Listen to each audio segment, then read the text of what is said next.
যখন লোহা আবিষ্কার হলো তখন বনের কোনো গাছই ভয় পেল না। আবার যখন সেই লোহা থেকে কুড়াল আবিষ্কার হলো তখনও বনের কোনো গাছই ভয় পেল না। এরপরে যখন কুড়ালটার সাথে ছোট্ট একটা কাঠের টুকরো লাগানো হলো তখন বনের সমস্ত গাছই ভয় পেয়ে গেল। এই what's up guys, I am Shovan Chowdhury, back to the new video. So guys, Eid গেল আজকে তিন দিন হয়েছে। আর কালকে যে বাতাস আর যে জ্বর হয়েছে মনে করছিলাম যে এরপর থেকে ঠান্ডা লাগবে, কিন্তু না, কোনো ঠান্ডাই নাই আমাদের। আরও যে গরম, বাতাস হয় না, এমনি শুধু জ্বর হয়েছে। জ্বর আসি পুরা গাছটা সব ভেঙে ফেলছে। তো ঠিক দুপুরে এখন আমি আর আমার সাথে আছে এই যে আমার দাদা। আপনার হদ্দরা নামাই আলা, আমি তো বীর পুরুষ। এটা আমার বীর পুরুষ দাদা গরমে বাড়িতে চলে আইছে, এখানে আসি ঠান্ডা হাওয়া খাইতেছে।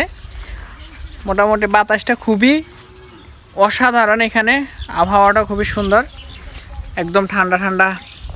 এই যে এইখান থেকে আর কোনো গাছ নাই, আমরা যেখানে আছি এটাই হচ্ছে লাস্ট ছোট্ট একটা করি গাছ বাগান আর কি। এরপরে সব জমিন আর জমিন।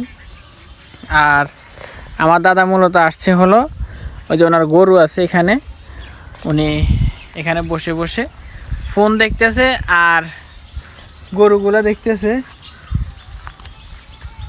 এই যে উনি কি এখনের নাম নেই গান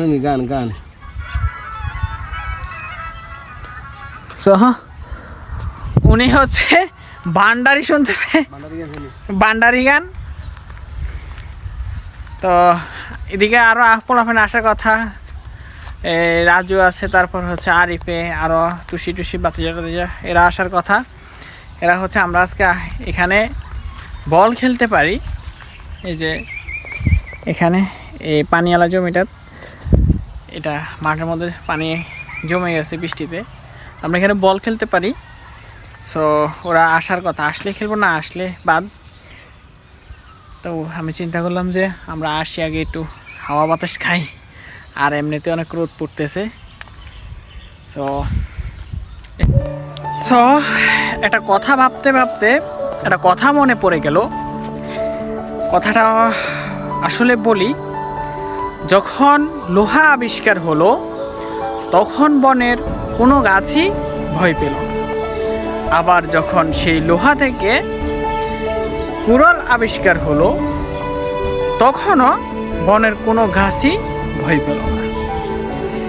এরপরে যখন কুড়ালটার সাথে ছোট্ট একটা কাঠের টুকরো লাগানো হলো তখন বনের সমস্ত গাছই ভয় পেয়ে গেল।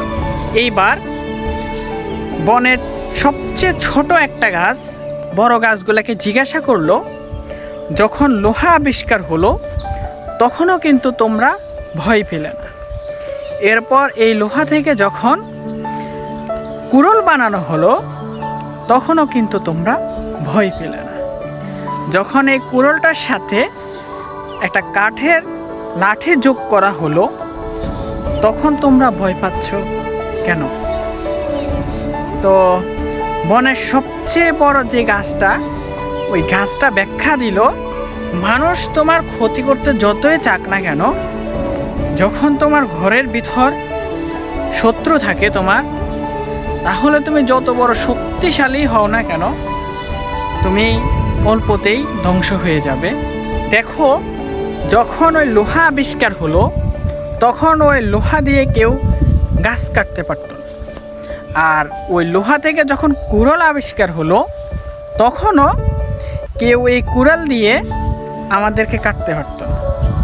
যখন এই কুড়ালের সাথে ছোট্ট একটা লাঠি বা কাঠের টুকরো লাগানো হলো তখন এই কুড়ালটা খুবই শক্তিশালী হয়ে গেল, এরপর আমাদেরকে কাটতে শুরু করলো। সো এই গল্প দ্বারা একটা জিনিসই বোঝা যায়, সেটা হচ্ছে ঘরের শত্রু বড় শত্রু। ঘরের শত্রু যদি চায় আপনার বিশাল বড় সাম্রাজ্য থাকলেও আপনাকে খুব নিমিষে শেষ করতে পারবে। আর আপনি চাইলেও ওই শত্রুটাকে কিছু বলতে পারবেন না, না পারবেন কিছু বলতে, না পারবেন আপনি সহ্য করতে। তিলে তিলে অবশ্যই আপনি শেষ হয়ে যাবেন। আসলে বাহিরে যত শত্রুই থাক না কেন, ঘরের শত্রু যদি হাত মিলায় একবার, তখন তুমি খুব নিমিষেই শেষ হয়ে যাবে। ঘরের শত্রুই বড় শত্রু, আপন মানুষই বড় শত্রু। আপনি কিছু বলতে পারবেন না, কিছু করতে পারবেন না, আপনার চোখের সামনে আপনি আস্তে আস্তে ধ্বংস হয়ে যাবেন। ওই ঠিক লোহা আর কাঠের মধ্যে যেমন ওই লোহাটা কিন্তু আলাদা বাহিরের শত্রু, আর যে কাঠ ওটা কিন্তু একটা ঘাসেরই অংশ, ওটা ঘাসের আপন ঘরের মানুষ, মানে ঘরের জিনিস। যখন ওই লোহাটার সাথে কাঠটা যোগ হয়ে গেল, তখন ওটা খুব নিমিষেই একটা গাছকে শেষ করে দিল। সো এতটুকুই, আপনারা সব সময় ঘরের শত্রু থেকে বিরত থাকবেন। আর আজকে খেলা হবে না, সেটা আমাদের যে বলটা ছিল ওটা লিক হয়ে গেছে। সো আজকের জন্য এতটুকুই। আরিফ আসছে, রাজু আসছে, ওরা হলো চলে গেছে যে এদিকে বাড়ির দিকে। আমাকে ডাক দিচ্ছে, আমিও চলে যাচ্ছি। আর গল্পটা কেমন লাগছে অবশ্যই কমেন্ট করে জানাবেন। সো আল্লাহ হাফিজ, সবাই ভালো থাকবেন। চ্যানেলে কিন্তু অবশ্যই সাবস্ক্রাইব করে রাখবেন। So bye bye.